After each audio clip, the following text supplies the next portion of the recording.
Good morning student. Today we will discuss about the part of economics. Topic is dairy, the other common activity.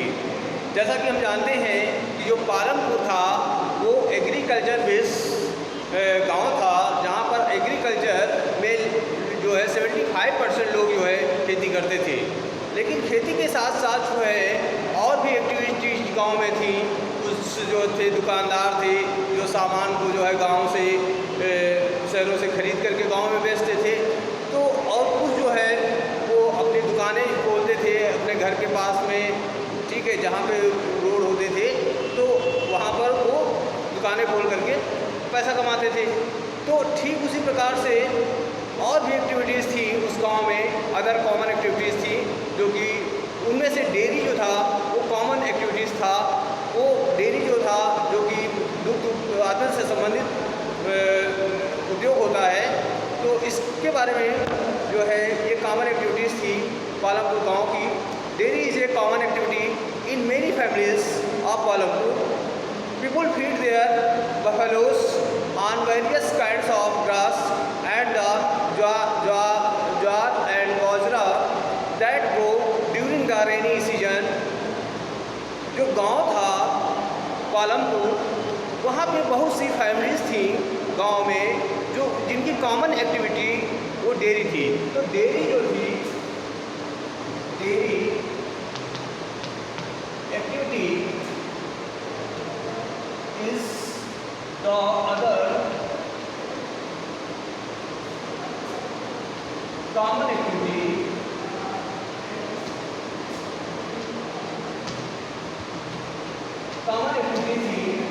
जिसमें से बहुत से परिवार थे जो ये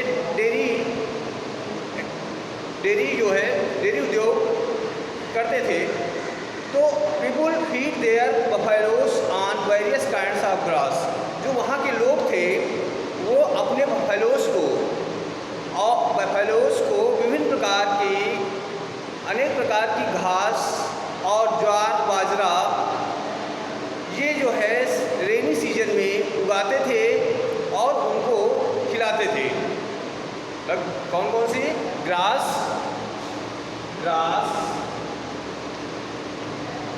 थी, ज्वार बाजरा, जावर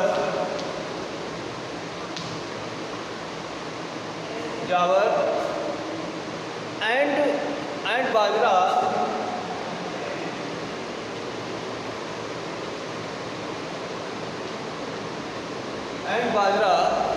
ये ऐसे एक्टिविटीज थे जो कि सीजन जब रेनी सीजन होता था, बारिश का मौसम होता था, तो उस दौरान जो वहाँ के लोग होते थे वो जावर और बाजरा उगाते थे और अपने बफेलो जो उनके जो जानवर थे यानी भैंसे थे, गाय भैंस थे, वो उनको खिलाते थे।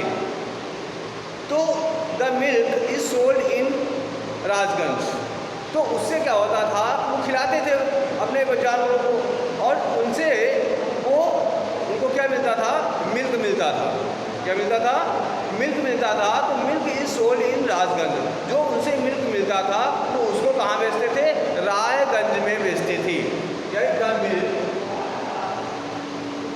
जो मिल्क था, milk is sold in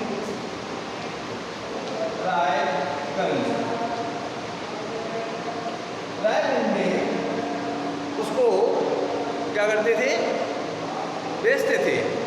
the near by large village, और पास में जो बड़े गांव होते थे वहाँ पर two traders from Shahpur town have set up collection cum chilling centres at Raiganj, from where the milk is transported to faraway towns and cities. It means, इसका मतलब है तो two traders from Shahpur towns have set up collection cum sealing center at Raiganj. यानी जो शाहपुर से जो traders थे वो क्या करते थे कि वो रायगंज में एक कलेक्शन सेंटर बना रखा था, एक जो है कलेक्शन सेंटर था वो वहाँ वो जो है जहाँ से वो दूध को यानी मिल्क को वो क्या करते थे, ट्रांसपोर्ट करते थे टाउन्स और सिटीज़ में।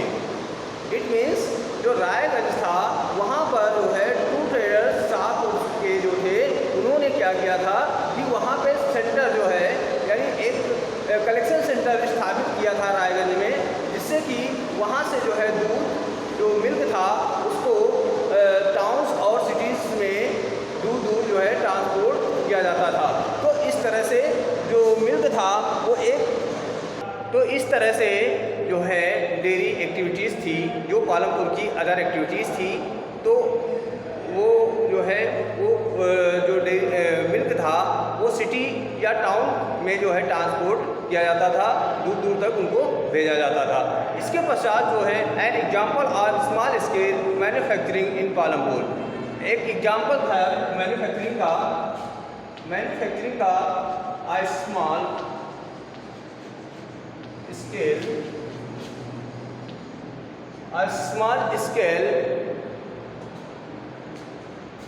an example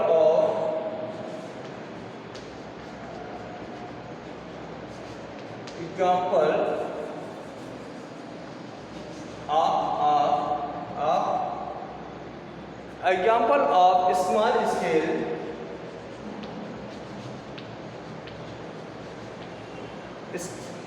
scale manufacturing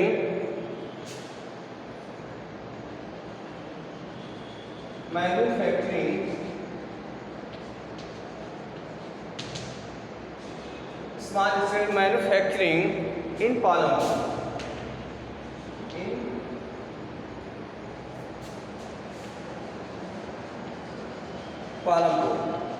Palampur में स्मॉल स्केल मैन्युफैक्चरिंग यानी देखिए दो तरह के स्केल्स होते हैं, एक स्मॉल स्केल इंडस्ट्रीज होती है, मैन्युफैक्चरिंग होती है, और एक लॉन्ग स्केल मैन्युफैक्चरिंग होती है।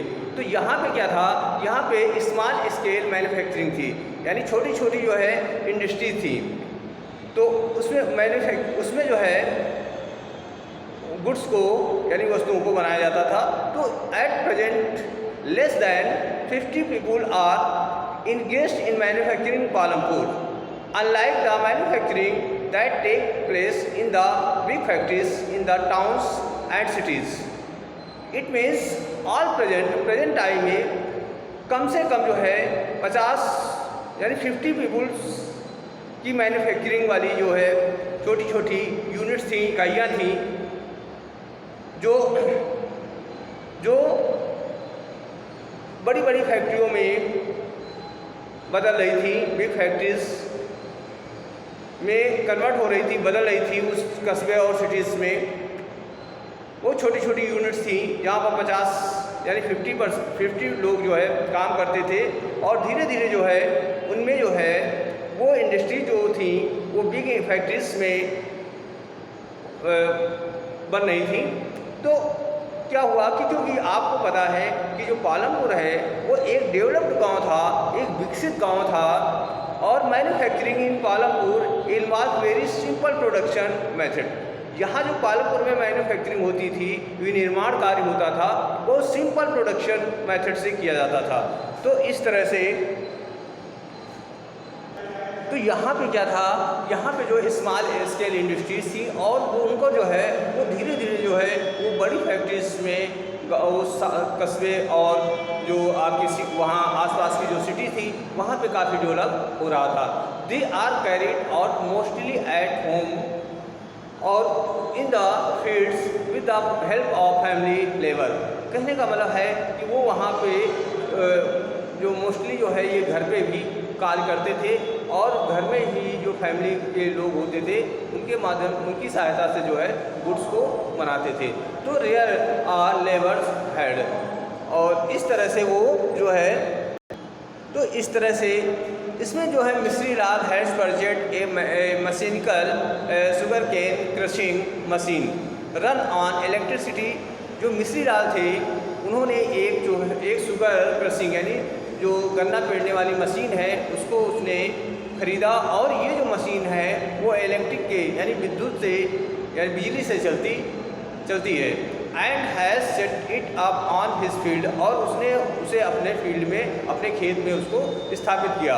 Sugar crushing was earlier done with the help of bullocks, और जो शुगर केन है वो अच्छी तरह से जो है बुलक की हेल्प से जो है अच्छी तरह से वो शीघ्र जो है वो उसकी पिराई हो जाती है।